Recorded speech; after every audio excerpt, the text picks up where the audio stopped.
Salve, salve! Sejam todos bem-vindos ao canal do professor Alex Nina. Hoje nós vamos falar dos instrumentos da política urbana, particularmente o direito de superfície e de preempção. Direito de superfície, está lá no artigo 21º. O proprietário urbano poderá conceder ao outrem o direito de superfície de seu terreno, por tempo determinado ou indeterminado, mediante escritura pública registrada no cartório de registro de imóveis. Então, ele pode conceder a outra pessoa para que ela reside lá, por qualquer prazo, mas tem que ser feito isso no cartório. O direito de superfície abrange o direito de utilizar o solo, o subsolo, o espaço aéreo relativo ao terreno, na forma estabelecida no contrato respectivo, atendida à legislação urbanística. Então, a concessão do direito de superfície poderá ser gratuita ou onerosa. Então, eu sou dono de um imóvel,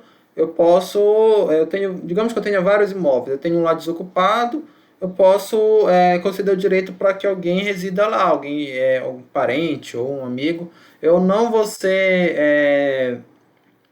Essa pessoa não vai ser o dono do imóvel, só que ela vai adquirir esse direito de superfície. Eu posso cobrar ou não por essa pessoa estar lá. O superficiário responderá integralmente pelos encargos e tributos que incidirem sobre a propriedade superficiária. Então, arcando ainda proporcionalmente a sua parcela de ocupação efetiva, com os encargos e tributos sobre a área objeto da concessão do direito de superfície, salvo disposição em contrário e contrato respectivo. Então, se não tiver nada, nenhum contrato falando, lembra, né? Eu cedi uma casa para um amigo. Se não tiver nenhum no contrato, a lei diz que esse amigo vai começar a ser o responsável pelos tributos, vai ter que pagar o IPTU e tudo mais, tá? Porque foi uma concessão feita no cartório. Mas se o contrato que eu fiz e registrei no cartório pode falar o contrário. O direito de superfície pode ser transferido a terceiros obedecido os termos do contrato respectivo. Então ainda pode transferir a terceiros, tá? Isso se tiver no contrato. Por morte do superficiário, o direito transmite-se aos seus herdeiros. Em caso de alienação do terreno ou do direito de superfície, o superficiário e o proprietário, respectivamente, terão direito de preferência em igualdade de condições à oferta de terceiros. Então, o superficiário é como se fosse o inquilino, tá? Que vocês podem substituir dessa forma, entender dessa forma. Então, o que acontece? O terreno ele foi alienado, mas eu estou pagando aluguel. E aí, como é que vai proceder? Então, eles têm direito de preferência, tá? Em igualdade de condições à oferta de terceiros. Extingue-se o direito de superfície pelo advento do termo, pelo descumprimento das obrigações contratuais assumidas pelo superficiário. Então, o contrato pode ter um prazo ou alguém pode respeitar um termo e aí vai ser extinto, tá? Esse caso aqui, só para deixar claro, é assim, o proprietário vendeu o terreno, o imóvel. Como fica o inquilino? Se tiver no contrato que ele ainda tem direito, o novo dono ele não vai poder disputar. Não é que ele vai ser aí o dono do terreno ou do imóvel, mas ele não vai poder expulsar. É assim que diz. Na verdade, existe também a lei do inquilinato, tá? Que ela regulamenta melhor essa questão de inquilino. Extinto o direito de superfície, o proprietário recuperará o terreno, o pleno domínio do terreno, é isso, né? Extinguiu lá o direito, o contrato, aí volta para o proprietário, bem como das acessões e benfeitorias introduzidas no imóvel. Então, mesmo que seja o superficiário que tenha feito benfeitorias, essas benfeitorias passam a fazer parte do patrimônio do proprietário, tá? Mesmo sem indenização. Então, esse proprietário ele não é obrigado a indenizar o superficiário. Se as partes não tiverem estipulado o contrário no respectivo contrato. Então, tudo que a lei fala, basicamente o contrato pode aí alterar. No contrato pode dizer assim, olha, a pessoa está morando lá, é um superficiário, mas se ela fizer benfeitoria, o proprietário vai ter que indenizar. no fim do contrato, né? Vai ter que ver quanto custou aquela benfeitoria, e aí ela vai ter que pagar para o superficiário.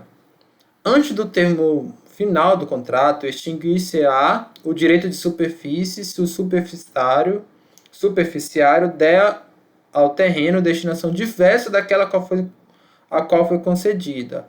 Então isso é muito importante. Olha, vou até aqui colocar em vermelho. Então, superficiário, você alugou lá um terreno, alugou para a pessoa morar. Só que aí a pessoa começou a usar aquela casa dela como boate, ou como coisa do tipo, dar festa lá, cobrar ingresso e tudo mais. E por algum motivo você não gostou disso. E aí você, proprietário, tem o direito, olha, de tirar o cara de lá, porque não foi essa, e inclusive estava lá no contrato que aquela casa, aquele imóvel ali, era para fim de moradia, não para fim de festas e muito menos cobrando, né? Ao fim de ganhar um lucro aí em cima lá do superfície, do terreno, do imóvel. Então isso pode ser acontecido, desde que agora tem que comprovar que é destinação diversa, né? Hoje em dia tá fácil, né? Se o cara der uma festa, vai ter vizinho lá filmando e tudo mais. Então, a extinção do direito de superfície será averbada no cartório de registros de imóveis, tá? Então, isso também tem que estar no cartório, claro, né? Tem que estar no cartório para dar entrada, para iniciar o direito de superfície e também para a saída. Direito de preempção. O que vem a ser isso? É um direito do poder público municipal de preferência para aquisição do imóvel urbano, objeto de alienação onerosa entre particulares. Então, sempre que eu for vender um imóvel urbano, eu não posso vender diretamente para uma outra pessoa. Antes disso, eu tenho que tentar vender poder público, dizer, olha, vocês vão querer. Aí, quando o poder público dizer, não, a gente não vai querer, pode vender para outra, mas ele tem preferência na compra de qualquer outro indivíduo. Olha, lei municipal, baseada no plano diretor, delimitará as áreas em que se dirá o direito de preempção e fixará o prazo de vigência, não superior a 5 anos, renovável a partir de 1 ano após o descurso do prazo inicial de vigência. O direito de preempção fica assegurado durante o prazo de vigência fixado na forma aqui do parágrafo 1º, independente do número de alienações referentes ao mesmo imóvel.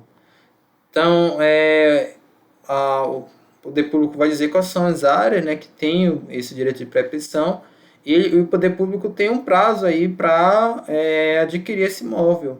Tá? Então, se eu quero vender em 5 anos, o poder público lá não me disse vai ou não querer adquirir, aí sim, já caducou, né, entre aspas. E aí eu já vou poder fazer porque já é um descaso do poder público não me dar essa resposta. Então, o direito de preempção será exercido sempre que o poder público necessitar de áreas para regularização fundiária, execução de programas e projetos habitacionais de interesse social, constituição de reserva fundiária, ordenamento e direcionamento de expansão urbana, implantação de equipamentos urbanos e comunitários, criação de espaços públicos de lazer e áreas verdes, criação de unidades de conservação ou proteção e outras áreas de interesse ambiental, proteção de áreas de interesse histórico, cultural e paisagístico. Então, percebam, a gente pode dizer que esses últimos aqui, olha, são todos na questão ambiental, e aqui já é na questão social. Então, são questões socioambientais que o poder público ele pode exercer esse direito de preempção. A lei municipal prevista no parágrafo 1º do artigo 25 desta lei, deverá enquadrar cada área em que se dirá o direito de preempção em uma ou mais das finalidades enumeradas nesse artigo. Então, não é só dizer, eu vou ali exercer meu direito de preempção. Beleza, fez isso, mas em qual desses aqui se enquadra a área, tá? Então, o poder público vai ter que dizer o porquê que ele está exercendo aquele direito de preempção. Aqui, acabou que esse parágrafo não vem aqui, ele vem no outro slide. Corrigindo ao vivo, tá? O proprietário deverá notificar sua intenção de alienar o imóvel para que o poder público, no prazo máximo de 30 dias, então ele tem esse prazo de 30 dias, manifeste por escrito seu interesse em comprá-lo. A notificação mencionada no CAPT será anexada proposta, então a essa notificação será anexada a proposta de compra assinada por terceiro, interessado na aquisição do imóvel, da qual constarão preço, condição de pagamento e prazo de validade.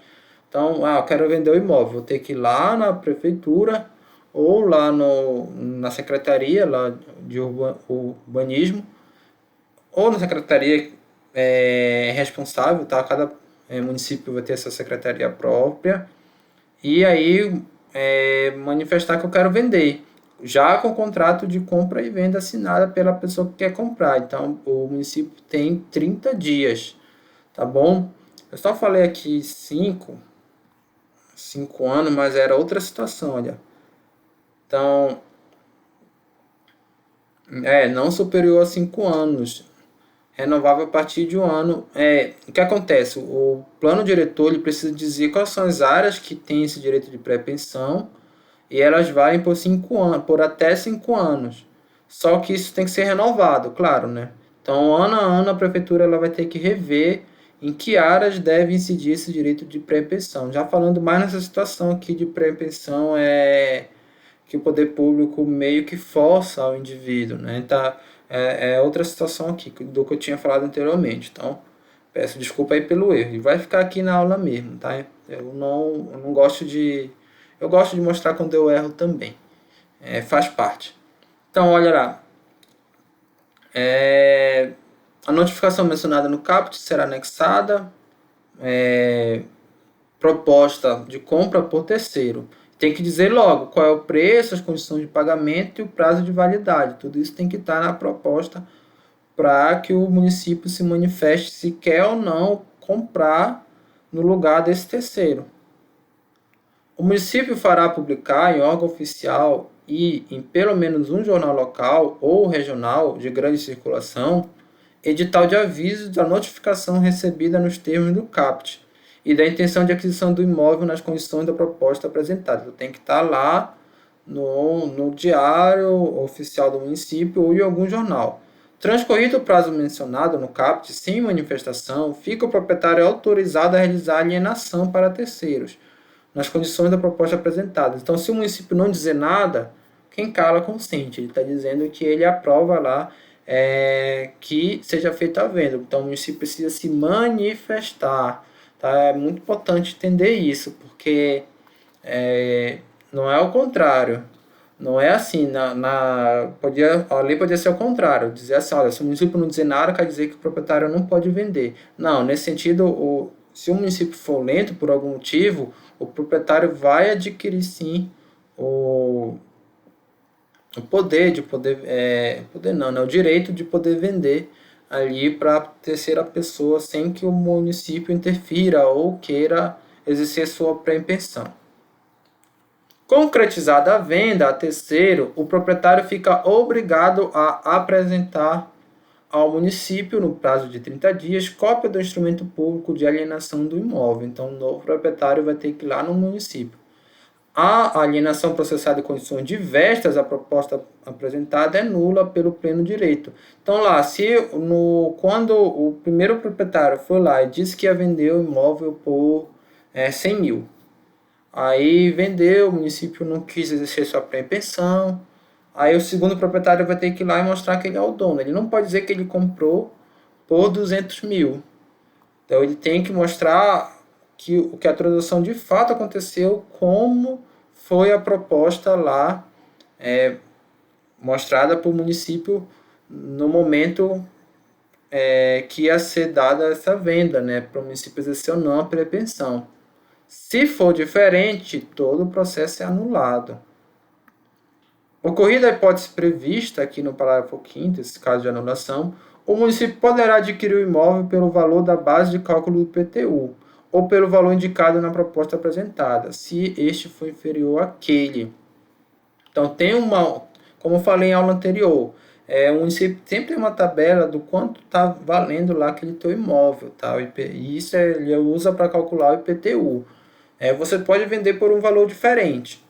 Mas se acontecer aqui essa hipótese aqui de anular o processo de compra e venda, o município vai poder adquirir o imóvel, vai poder exercer sua proibição ou pelo valor que você queria vender, ou pelo valor que está lá no IPTU. E, logicamente, o município vai querer adquirir pelo valor inferior, tá? Então, aqui são as referências dessa aula. Não, ele não é que ele vai querer aqui adquirir antes de terminar. Ele é obrigado a adquirir pelo valor inferior. É até o princípio da eficiência da gestão pública. Então, retomando aqui as referências. O Estatuto da Cidade, Lei 10.257, que novamente aqui está 2 vezes, e o livro do Duarte.